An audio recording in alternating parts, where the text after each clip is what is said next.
नमस्कार दोस्तों, मेरा नाम डॉक्टर अरुण प्रकाश द्विवेदी है। मैं कैंसर सर्जन हूं और कानपुर शहर में कार्यरत हूं। दोस्तों, आज हम चर्चा करेंगे रेक्टल कैंसर।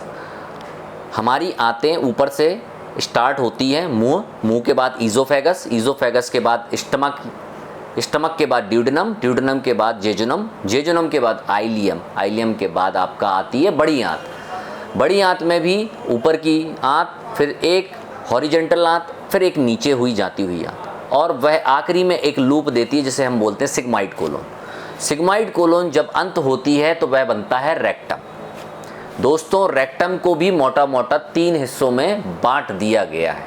ऊपर का रेक्टम, बीच का रेक्टम, नीचे का रेक्टम। और रेक्टम निचला वाला जाके हमारा एनल कैनाल से जुड़ जाता है और आखिरी में गुदाद्वार। दोस्तों, आज हम चर्चा करेंगे रेक्टल कैंसर की। पहले हम इन बातों को जानें कि रेक्टल कैंसर किन से होता है।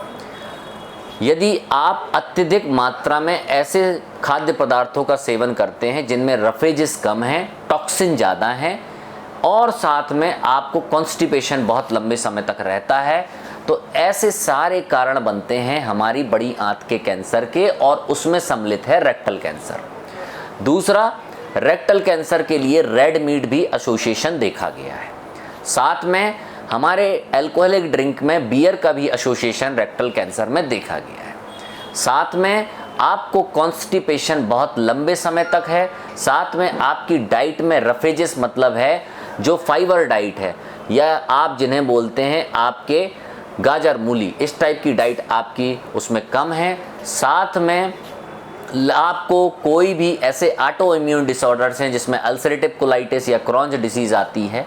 साथ में आपकी फैमिली में कैंसर आंतों का रन कर रहा है, बड़ी आंतों का, तो ये सब कारण हैं रेक्टल कैंसर के। दूसरा दोस्तों, इसमें मुख्यतः एडिनोकार्सिनोमा देखने को मिलता है, परंतु कभी कभी रेयर वैरायटी के भी कैंसर देखे जाते हैं। दोस्तों, इसके सिम्टम्स की बात यदि हम करते हैं तो रुक रुक कर टट्टी का अल्टर्ड का मतलब है जो नॉर्मल आपकी पैखाने की नियमितता थी उससे हटके आपको पैखाना होना, या तो अत्यधिक कॉन्स्टिपेशन होना, या सुबह उठते ही साथ एकदम से भरभराहट की तरह से म्यूकस डायरिया होना, या पूरे समय तक लैट्रिन का आभास होना, या लैट्रिन के मल में खून आना।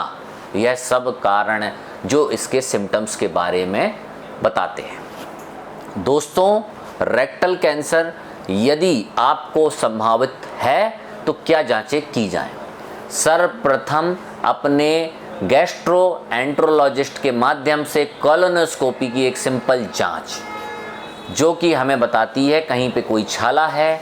यदि कोई छाला है तो वह ब्लीडिंग करता हुआ छाला है, या उसने पूरी आंतों को रुकावट दे रखी है, या हमारी आगे की आंतें फूल रही हैं और फटने वाली हैं, या दोस्तों बाहर की तरफ में कोई गड्ढा बन चुका है। इस तरीके की सारी हमें जानकारी कोलोनोस्कोपी के माध्यम से मिल जाती है। साथ में दोस्तों, कोलोनोस्कोपी हमें रेक्टल कैंसर के दूरी के बारे में बताता है गुदाद्वार से, जिसके माध्यम से बहुत सारी जानकारी बनती है। साथ में किस में हमें सिकाई करनी है, किस में हमें ऑपरेशन करना है, किस में हमें किस तरीके का ऑपरेशन करना है, इसकी जानकारी मिलती है। दोस्तों, जब हम कोलोनोस्कोपी करा लेते हैं, इसके बाद बनता है उसका एक्सटेंशन, कि उसने किस लेयर को पकड़ रखा है, साथ में आजू बाजू के किस अंगों को पकड़ रखा है। तो उसके लिए हमारे पास में पैट सीटी, और जो व्यक्ति पैट सीटी नहीं अफोर्ड कर सकता है, CECT होल एब्डोमेन, साथ में अपना पेल्विस।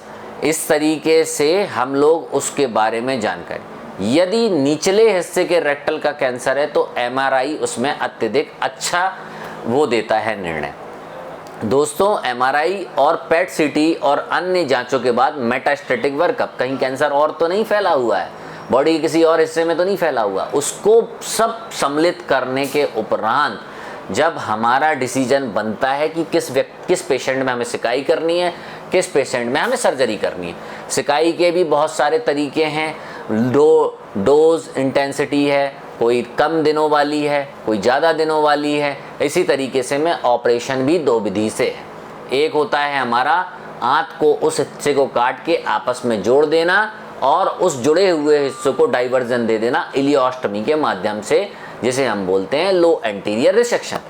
इसी तरीके से जहाँ पे लो एंटीरियर रिसेक्शन संभव नहीं है, जहाँ पे रेक्टल कैंसर बहुत निचले हिस्से में है, जहाँ पे हम इंस्पिंक्टर मतलब टट्टी को रोकने वाली जो मजबूती देने वाली मांसपेशियाँ उसको भी कैंसर ने पकड़ रखा है, ऐसी स्थिति में हमें करना पड़ता है APR, मतलब हमें लैट्रिन का रास्ता परमानेंट ज़िंदगी भर के लिए व्यक्ति को बाहर देना होता है। तो दोस्तों ये छोटा सा एक मैसेज है। 45 साल के बाद अमेरिका में स्क्रीनिंग के तौर पे कोलोनोस्कोपी यूज़ होती है। इसी तरीके से हिंदुस्तान में भी हमें इस जागरूकता को फैलाना है। फैमिली हिस्ट्री वालों को तो बिल्कुल जागरूक होने की ज़रूरत है। आप अपनी डाइट में रफेज, गाजर, मूली इस तरीके की चीज़ें बढ़ाएं और अपनी डाइट को संयुक्त संतुलित रखें, साथ में अपनी एक्टिविटीज़ एक्सरसाइज करते रहें। धन्यवाद।